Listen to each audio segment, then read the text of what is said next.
But yet, too many of us are concerned about paychecks and this and that and other things. And so we kind of compartmentalize, we justify ourselves without God and His Word.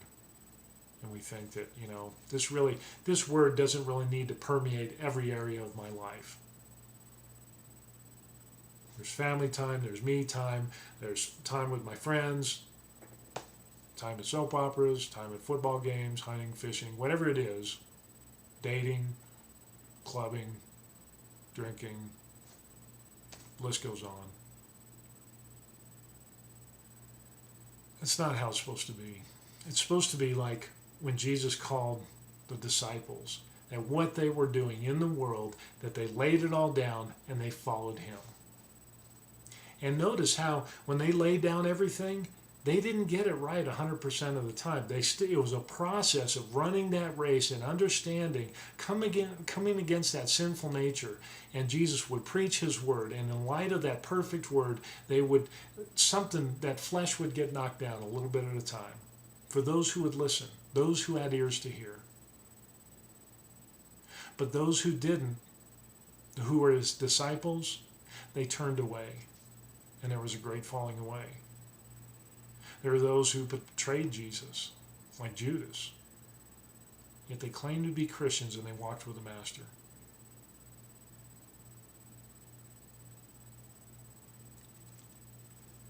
Don't have pride and think that you've attained it.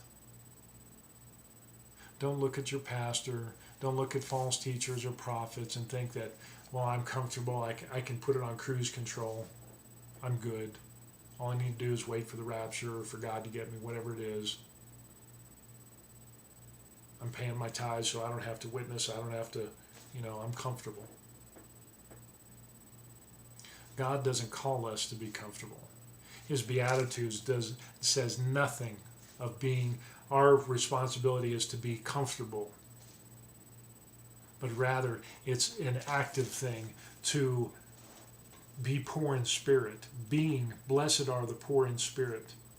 It's a state of being where you have laid down your flesh, and you are poor, and you rely on Him. And to the point of where you've changed and you've matured in God, where you mourn for the things that God mourns for. That you're meek. That you're devoid of self-interest. That you hunger and thirst for God and His Word. That you can show mercy. That you're pure in heart. And that when you stand up against the enemy, that you're a peacemaker against the false prophets and the false teachers. And you stand for the truth, just like Jesus did when He was tempted by the enemy. And when people persecute you, and you've matured to the point of where you've laid down all those things, people will persecute you. But I don't even think we come close to anywhere of meeting the Beatitudes that Jesus spoke about. Because we don't look at it in the right viewpoint. But if we do continue in Him, it says, rejoice and be glad, because great is your reward in heaven. For in the same way they persecuted the prophets who were before you. We got to remember our reward is in heaven. We can die of starvation. We can be martyred. We can die poor and penniless. But that's okay.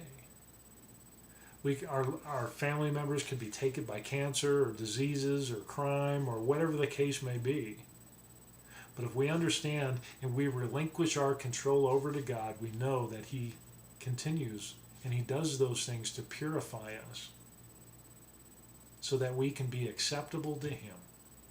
So on that day, whether we die or He comes and returns, that we can stand before Him as a bride who is without spot or blemish. And so He will say, well done, my good and faithful servant.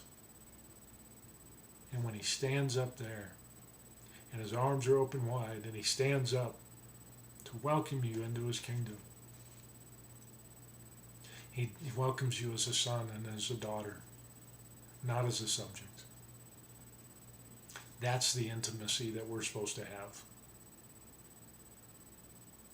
there's peace and there's joy, and that's our reward, is in Him and in His Word.